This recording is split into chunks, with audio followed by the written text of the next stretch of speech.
Welcome to the final video to walk you through wrapping up your business communication career research paper.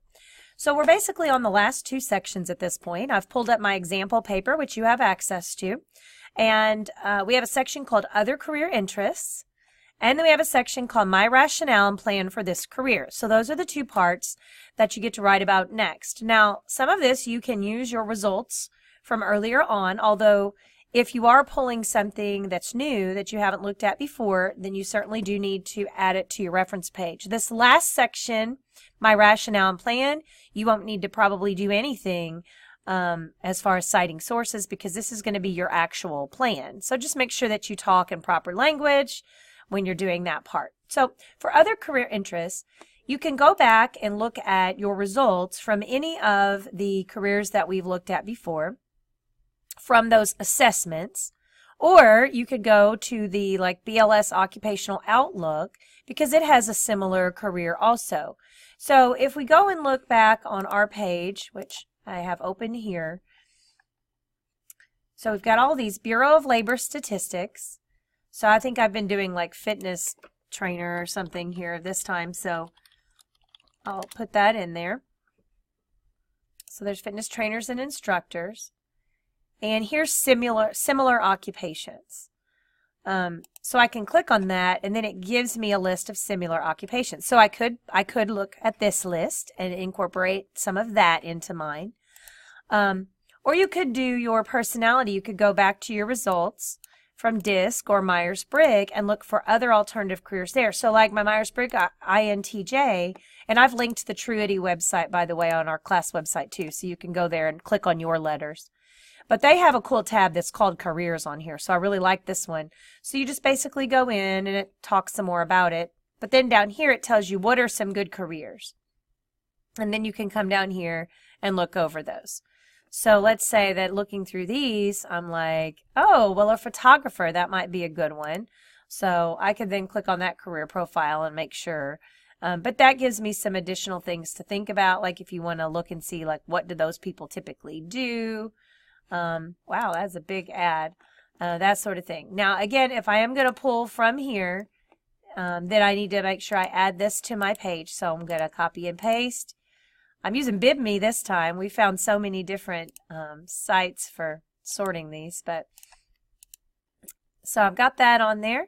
There it is. It's funny because they all pretty much are the same, I think. All of these pretty much work the same. And then we can look here again. Most of the time we're just looking for a publisher if there's not an author or a date given. Truity clearly is the publisher here, and there's no date or no author name. So I'll come in here and put Truity. And I could put it as the author and create my citation. And then there we go. So I'll copy and paste this into my bibliography page. So go to your works cited. These go in alphabetical order. So T is going to go LMNOP QRST. So right here, I'm going to paste it in here without formatting. Now, if yours are for some reason not doing this hanging indent, that's called a hanging indent. To get to that, it's Format, Align, and Indent, and then go to the bottom option. And it's right here, Special Hanging by 0.5. It does have to have a 0.5 in there, otherwise it won't hang. So if it's none and you hit it, then it does this. And if I go to Format, Indent, Indentation Options, and go to Hanging and make sure it has a 0.5, then it automatically does that. So you don't have to enter those. You just paste them over here and then make sure they have hanging indents and double check all yours. Also remember, they must be in alphabetical order. We ignore the word the, a, or an. So it starts with these numbers go before words, and then the numbers go from smallest to largest, and then alphabetical by whatever the first thing is. So if I use my Truity page, I'm going to put Truity in parentheses on here.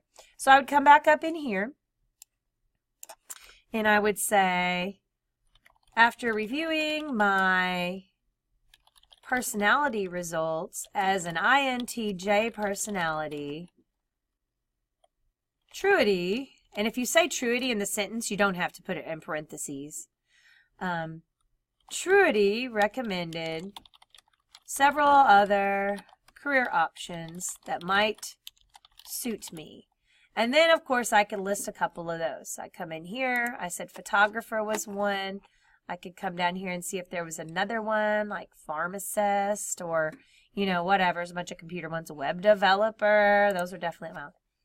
A few that caught my eye were photographer and web developer. And then write about that a little bit, like why would you be interested in those? Okay, so you're going to talk about that a little bit. If you have something that came up that was really super awkward that you've never thought about, you might mention that here. If there's one that you're like, well, we could use one of our examples from class with funeral director constantly popping up. But, you know, there are some of these, like private investigator, that sounds kind of cool, and I would never have really thought about that for me. So if there's something on there that's just kind of interesting, you might mention that one and why that might appeal to you as well. Okay, so that's pretty much the other career interests. It should be, I'd say, about half a page, you know, sentence-wise. So a couple paragraphs, couple short paragraphs.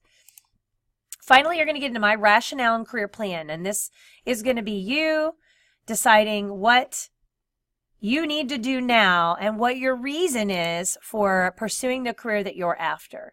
So I wrote some questions in here on this example. What career plan are you going for? Why?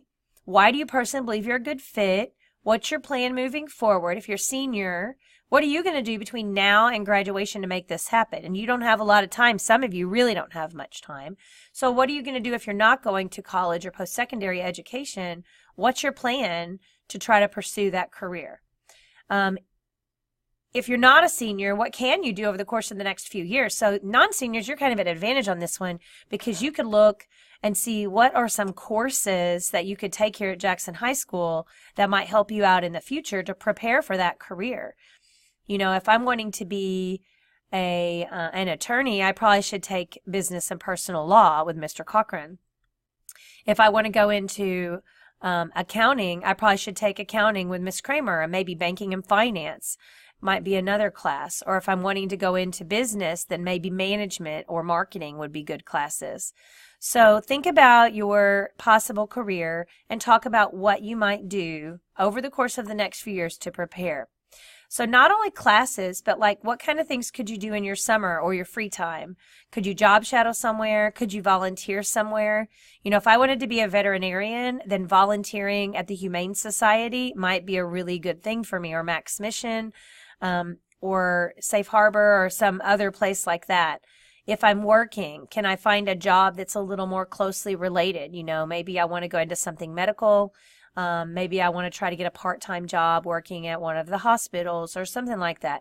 So what kind of things could you do or classes could you take? If you want to go into medicine, you haven't taken chemistry or anatomy. And, you know, our student handbook that you're given has a list of basically what courses you should take if you're pursuing certain career paths. So you can certainly look that up as well. So anyway, that's basically what you're going to talk about here, and then end with a short summary and conclusion. I mean, did you learn anything about yourself during this process? Did it open your eyes to anything? That's what we're looking for. So if you look back at my example, my rationale and career plan for the one when I did this was fitness instructor. I said, as explained throughout this paper, I want to enter the fitness instructor or trainer profession because I believe I can make a difference in the lives of others. I feel like my experience with exercise and physical training would give me a great story to share, etc. So you can see here, even I'm not after the pay. I feel like maybe it's a lower stress job.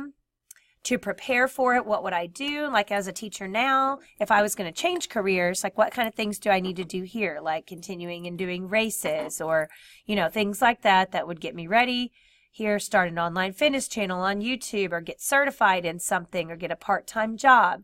So those types of things are what we're looking for in there, and then just kind of finishing it up. So my conclusion here, I'm talking about, you know, doing this after I have technically retired from teaching, what my motivation is, though recognition is not important to me, the feeling of knowing I played a part in helping someone see they can change themselves without surgery and without taking pills as a reward. So that's what you're looking for. We want some kind of upbeat ending that has a plan.